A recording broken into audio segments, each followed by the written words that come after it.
Life is lived on a sapphire edge, sharp and beautiful, where one single choice can change the course of your destiny forever. Experience the intense cinematic drama of those who dared to walk the line between greatness and total disaster. Subscribe now and stay on the edge with us. I didn't make a sound. Not when she said it. Not when the room went quiet.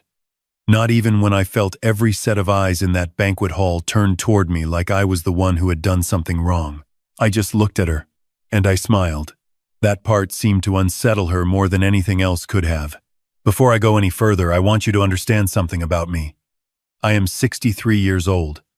I have worked with my hands since I was 14. I built my life the way my father taught me, slowly, carefully, with no shortcuts and no excuses. I am not a man who raises his voice. I am not a man who makes scenes. My father used to say that the loudest person in the room is almost never the most powerful one, and I have carried those words with me for nearly 50 years. I believed them then. After everything that happened at my son's 40th birthday party, I believe them even more now. Let me tell you about the bakery first, because you cannot understand any of what happened without understanding what that place meant to our family. My father opened Henderson's on Maple Street in 1971. He had immigrated from a small town in Ohio farm country, carrying nothing but a recipe book that had belonged to his own mother, and a stubbornness that I later inherited in full. The bakery was not much to look at in those early years. A narrow storefront, 2 ovens, a display case that fogged up in winter and stuck in summer. But my father woke up at 3 in the morning every single day of his adult life to make sure that when the people of Clarksburg, West Virginia opened their front doors, the smell of fresh bread was already in the air. I grew up behind that counter. I learned to read sitting on a flour sack in the back room while my mother shaped loaves. I did homework at the little table by the window while my father chatted with customers whose names he knew, whose children's names he knew, whose troubles he asked about with genuine interest every single time they walked through the door. Henderson's was not just a business. It was the kind of place that people remembered their whole lives. The kind of place you brought your kids to on Saturday mornings and then 20 years later brought their kids. When my father's knees gave out in 2004, I took over. My wife and I had been running most of the operations already for years, so the transition was smooth. We kept the original recipes. We kept the hours. We kept the name, even though my father cried a little when I told him we weren't changing it. He said, "Boy, it's your bakery now. You can call it whatever you want." I told him it would always be his bakery. He passed away 3 years later, and I am grateful every day that he knew I meant it. My son grew up the same way I did behind the counter, on flour sacks, doing homework at the window table. He had his grandfather's gift for conversation and his grandmother's instinct for when bread was exactly right. By the time he was in high school, he could manage a Saturday rush without me even being in the building. I always assumed, without ever saying it out loud, that he would take Henderson's the way I had taken it from my father. That it would continue. That whatever came next, the bakery would be part of it. I should tell you about my daughter-in-law. My son met her at a conference in Charleston about 8 years ago. She worked in finance, or said she did. I was never entirely clear on the details, and when I asked questions, she had a way of giving answers that used a lot of words without actually containing any information. She was attractive and confident, and she laughed at the right moments, and she had my son looking at her the way a man only looks at a woman when he has already decided, somewhere below conscious thought, that she is the one. I wanted to like her. I tried. My wife, God rest her soul, was more naturally charitable than I am, and she welcomed my daughter-in-law with open arms from the very beginning. She made her feel at home at Sunday dinners. She taught her the brioche recipe, which she had never taught anyone outside the family. She gave her the kind of warmth that my wife gave everyone she loved, unconditionally and without reservation. My daughter-in-law accepted all of it. She was gracious at the surface. She said thank you, and she smiled, and she brought wine to dinners. But there was something underneath all of that which I could not quite name. A calculation. A way of looking at the bakery, at the building, at the equipment, at the books when she thought I wasn't watching her watch them, that made me uneasy, in a way I couldn't explain to anyone without sounding like a paranoid old man. I didn't say anything. My son was happy. My wife was happy. I told myself I was being unfair. My wife died 18 months ago. Cancer, fast and merciless. She was gone in 4 months from diagnosis. My son held my hand at the funeral and wept and told me that he didn't know how any of us were going to get through it, and I believed him.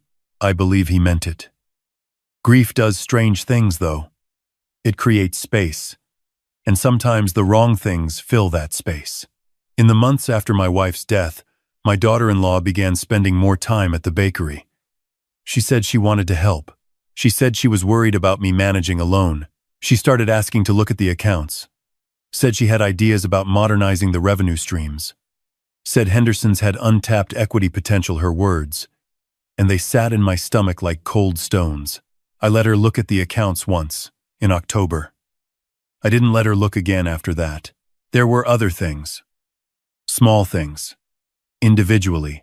The kind of things that, if you mentioned them to anyone, they would tell you that you were being sensitive. She suggested gently that maybe it was time to think about what happened to the property after I retired. She mentioned, casually, that she and my son had talked about the future of the business.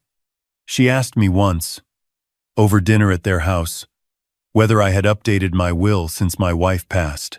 I told her I had an attorney and that everything was in order, and she smiled and said, of course, of course. She was only asking because she cared. I started keeping notes.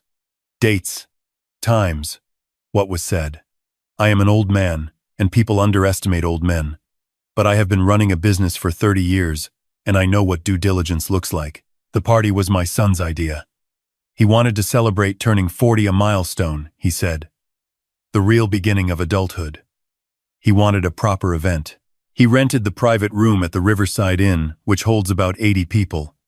And my daughter-in-law handled the planning because she insisted on it. I offered to help. She said she had it covered.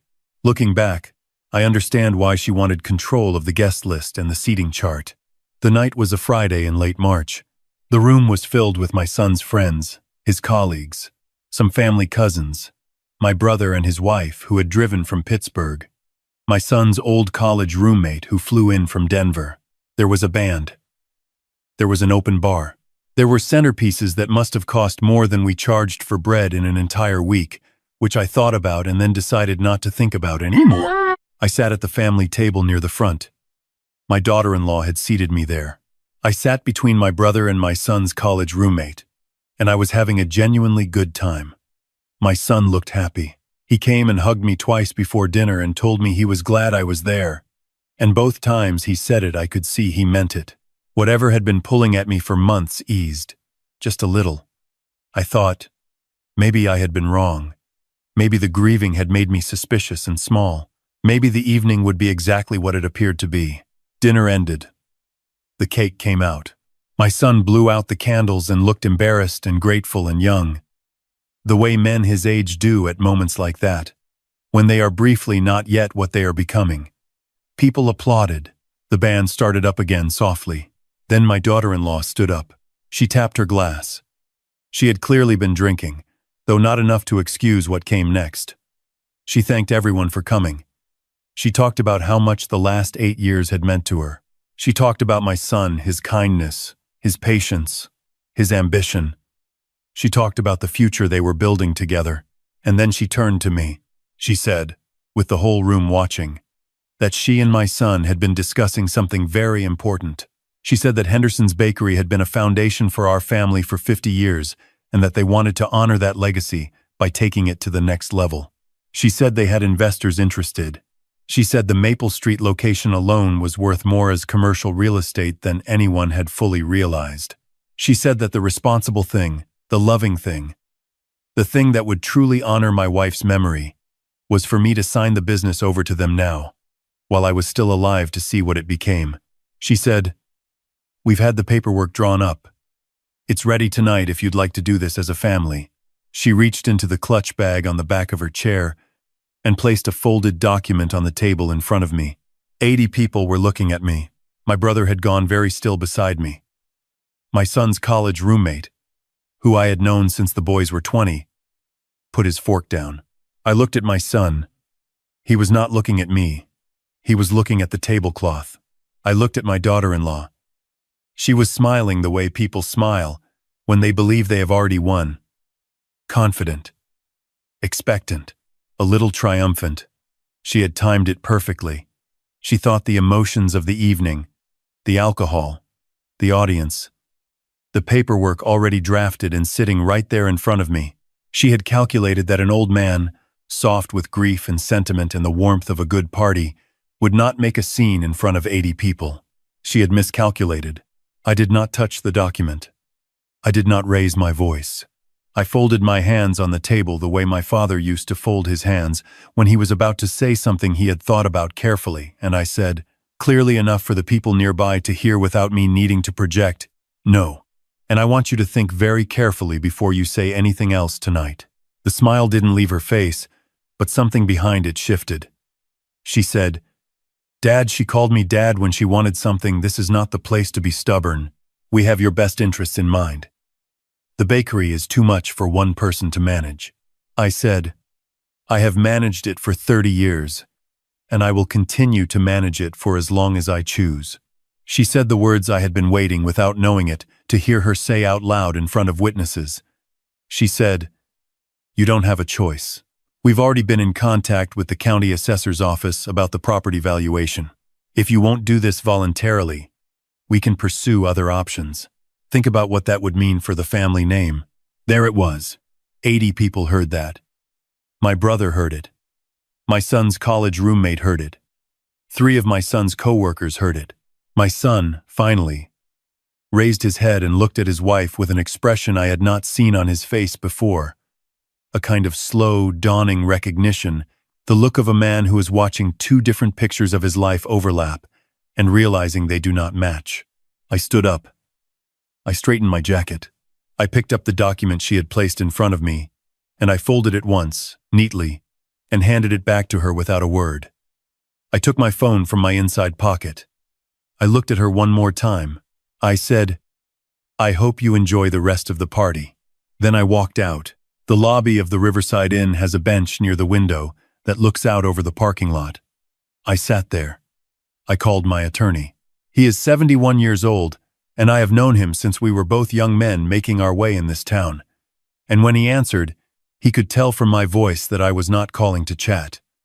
I told him what had happened.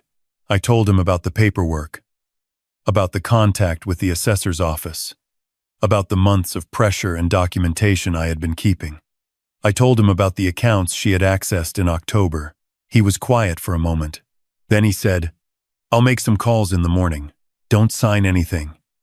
Don't respond to anything in writing without me." "And I'm sorry, friend." I said, "Don't be sorry yet." "I'm not." I sat on that bench for about 20 minutes. The parking lot was quiet. Somewhere behind me, through the closed double doors, I could hear the muffled sound of the band starting up again, which struck me as both strange and appropriate. Life is not always good at reading the room. My son found me there. He sat down beside me without saying anything at first. He is built the way I was built at 40 broad through the shoulders, starting to carry a little weight he didn't have at 30. He had his grandfather's hands. I noticed that. Looking at him sitting on the bench beside me, my father's hands, reappearing 50 years later at the end of my son's arms. He said, "Dad, I didn't know she was going to do that." I said, "I know." He said, "I knew she wanted to talk to you about the bakery. I thought it was going to be a conversation." "Not," he stopped. "Not that." I said, "She had paperwork, son. That is not something that happens without preparation. That is not a conversation. That is a strategy." He was quiet for a long moment. I could see him working through it. I have watched my son think since he was a small boy. He has always been a deliberate thinker, someone who needed time to process before he could respond, and I had always loved that about him, even when it was frustrating. I waited. He said, "How long has this been going on?" I said, "What do you remember about October?" "About the accounts?" I watched the answer arrive on his face. I reached into my jacket and took out my phone and showed him the notes I had been keeping. Dates. Conversations. The question about my will at dinner. The phrase untapped equity potential, and when she had said it and who else had been present, the contact with the assessor's office I had received a letter about that. A routine notification that I now understood in a completely different way. He read it all. He read it twice. Then he put his head in his hands. I put my hand on his back the way I had when he was small and something had gone wrong at school, or a friend had been unkind, or the world had simply been more than a boy could carry that particular day. He is 40 years old and he is my son, and neither of those things cancels the other one out. He said, "What do I do?" I said, "That's not a question I can answer for you, but I want you to know something. Henderson's is mine, and it will remain mine for as long as I am alive and capable of running it. After that, it belongs to you. That has always been true, and it has never been in question. Not because of paperwork, and not because anyone pressured me, but because you are my son and your grandfather's grandson, and this is what we do." He said, "I love you, Dad." I said, "I know that too." We sat there for a while longer without talking. The parking lot was still quiet. Inside, the band was playing something slow and unfamiliar. In the weeks that followed, things moved quickly in the way that things move when an attorney who has practiced law for 40 years decides that a matter requires his full attention. My attorney contacted the county assessor's office and determined that my daughter-in-law had initiated an inquiry into the property valuation under what appeared to be a misrepresentation of her authority in relation to the property valuation. A state she had implied, in writing, that she was acting on my behalf. He also discovered that she had approached 2 commercial real estate firms in Charleston about the Maple Street property, without my knowledge, and that in at least one of those conversations, she had represented herself as having signature authority over the business. She did not have signature authority over the business. She had never had signature authority over anything connected to Henderson's.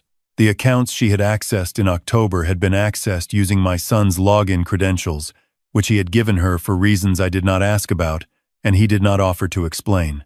My attorney used a word in our conversation that I had been careful not to use myself, even in my private notes, because I had learned long ago that words have weight and ought to be placed precisely. The word was fraud. My son moved out of their house 2 days after the party.